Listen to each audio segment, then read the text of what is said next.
Deus criou todos os homens, homens brancos, homens pretos, homens pardos, homens amarelos, todo homem. Deus criou todo homem, Ele criou os gentios, criou os judeus, Ele criou todos. É tudo para a sua glória. E os judeus tiveram de rejeitar isto para tomar a noiva gentia. Essa é a razão porque são todos estes tipos. Assim, a noiva gentia e seus descendentes com ela, essa gloriosa igreja pentecostal, lavada no sangue do Cordeiro, com todo o poder da ressurreição vivendo neles, se levantará algum dia no arrebatamento, num momento, num abrir e fechar de olhos, para ir estar na presença de Jesus, enquanto ele retorna e despede tudo para se dar a conhecer a seus irmãos. Observe o que a Escritura diz aqui, encerrando. Eis que vem com as nuvens e todo olho o verá. Agora, ele está falando acerca da segunda vinda, não do arrebatamento, até os mesmos que o traspassaram.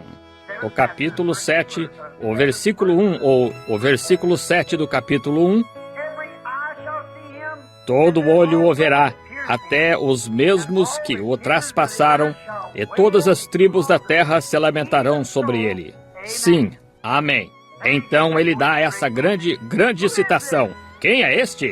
Quem é este que eles devem ir esperar? Eu sou o Alfa e o Ômega. Eu sou o A e o Z. O grego, A e Z. Alfabeto grego. Atos 2,36. O Pedro disse, debaixo do céu nenhum outro nome há dado pelo qual os homens devem ser salvos. Ou, não, desculpe-me, citando isto errado. Ele disse, saiba com certeza toda a casa de Israel que a este Jesus a quem vós crucificastes, Deus o fez Senhor e Cristo.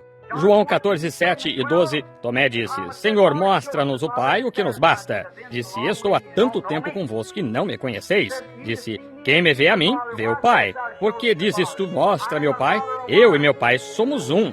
Eu disse isso certa vez a uma pessoa. A dama disse, só um minuto, Sr. Branham. Disse, o senhor e sua esposa são um também. Eu disse, mas não esse tipo. Ela disse, como disse? Eu disse, a senhora me vê? Ela disse, vejo. Eu disse, a senhora vê a minha esposa? Ela disse, não. Eu disse, então eles são um tipo diferente? Ele disse, quando vedes a mim, vedes ao Pai. Assim, isso bastou para tal. Assim, em São João, ou 1 João 5, 7 a 8, todos vocês que estão anotando, 1 João 5, 7 a 8, a Bíblia disse, o orador, o mesmo homem que escreveu este Apocalipse que Jesus lhe deu, ele disse, 3 são os que testificam no céu, o Pai e a palavra é o Filho, o Pai, a palavra e o Espírito Santo, e estes 3 são um.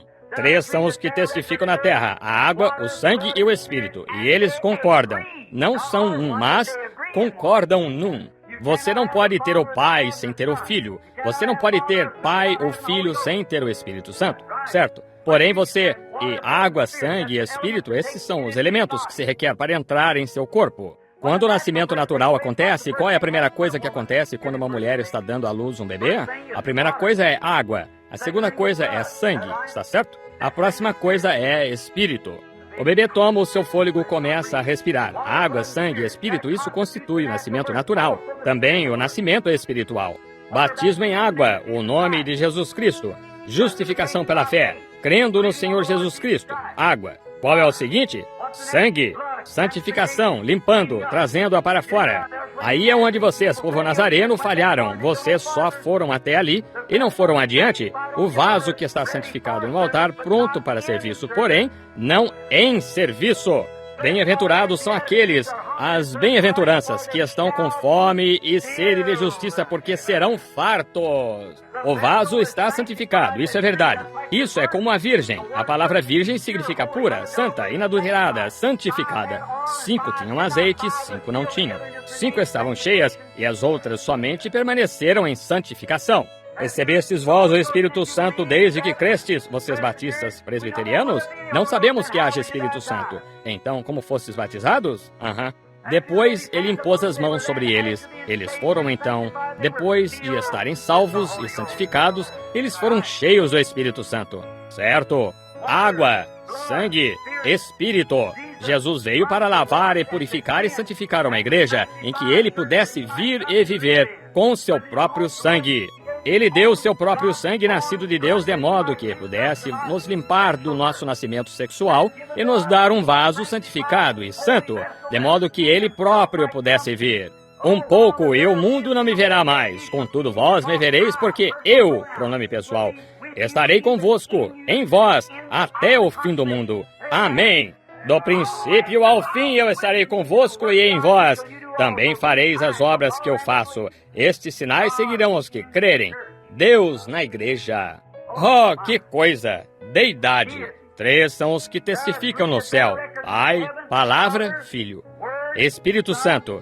Eles são um. Agora, você pode ser salvo sem ser santificado. Você pode ser santificado, não ter o Espírito Santo, certo? Espírito santificado, sem ser cheio. Santificando seu coração, limpando o seu coração, sem enchê-lo com algo.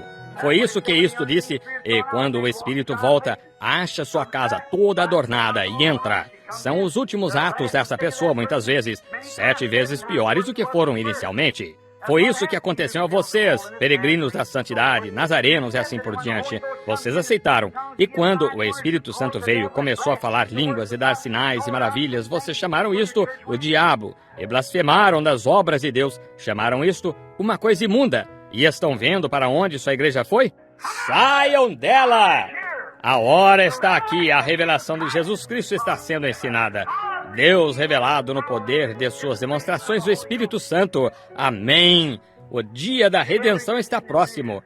Agora, deidade nele, 1 Timóteo 3,16. Sem dúvida alguma, grande é o mistério da piedade, porque Deus se manifestou em carne, foi visto dos anjos, crido no mundo e recebido acima na glória. Oh, simplesmente adiante, adiante, adiante. Porém, onde estamos agora? No final do versículo 8. Hoje à noite começaremos com o versículo 9, a visão de Patmos.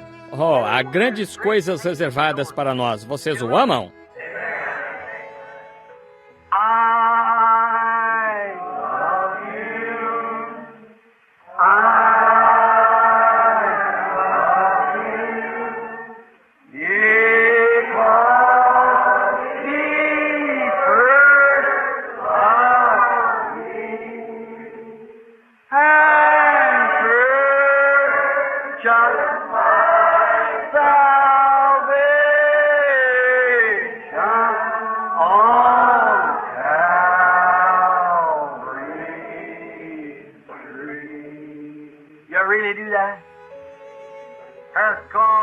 Você realmente faz isso?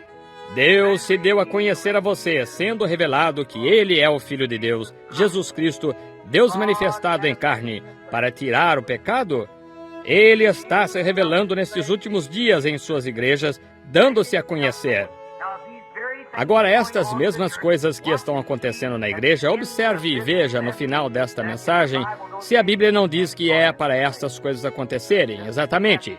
Veja se elas não aconteceram exatamente na era de Éfeso e na de Pérgamo, Tiatira e assim sucessivamente cada era. Disse como Lutero faria e como Wesley faria, e como esta denominação pentecostal entrará numa condição morna de Laodiceia. Porém, no meio disso, ele tiraria o povo. Certo? Exato. Nós estamos no fim. Oh, estou tão contente e, como tenho visto eu próprio me desfazendo e olho os meus amigos e coisas tais e vejo o mundo e o caos em que está. E então penso que a vinda do Senhor está se aproximando tanto. Nós estamos no final da era. O coração dos homens está falhando de medo. Por toda a parte, todos é alarme e no rádio o tempo todo. Estejam prontos para um ataque aéreo. Leve isto para dentro e leve aquilo para dentro e desça ao porão. Como você vai se ocultar disso? Não se pode ocultar isso. Bem, essa coisa penetrará 150 pés na terra por 150 pés quadrados. Ora, a conclusão disso iria, se atingir aqui, sacudiria Indianápolis por terra. Ora, isso simplesmente faria Indianápolis em pedaços se atingisse bem aqui em Louisville. Veja, uma dessas. É difícil dizer o que eles têm além disso. E olhe, você não tem de fazê-lo, você não tem. A Rússia não tem de fazer isso. Cuba pode fazer isso. Qualquer lugarzinho pequeno, um lugarzinho do tamanho de Alcatraz, além, poderia fazer isto, alcançar o mundo inteiro. A única coisa que você tem de fazer é alinhá-la e puxar um fio. Não se precisa de exército, precisa-se simplesmente de um fanático para fazer isto nas mãos do diabo. Isso é exatamente certo. Ele faria isto. Então a coisa toda está acabada. Está tudo acabado então. Mas, permita-me dar-lhe esta coisa abençoada. Quando vemos isso tão próximo, quando vemos que isto poderia acontecer antes da manhã, lembre-se, a igreja vai para o lar antes que isso aconteça. O arrebatamento acontece antes.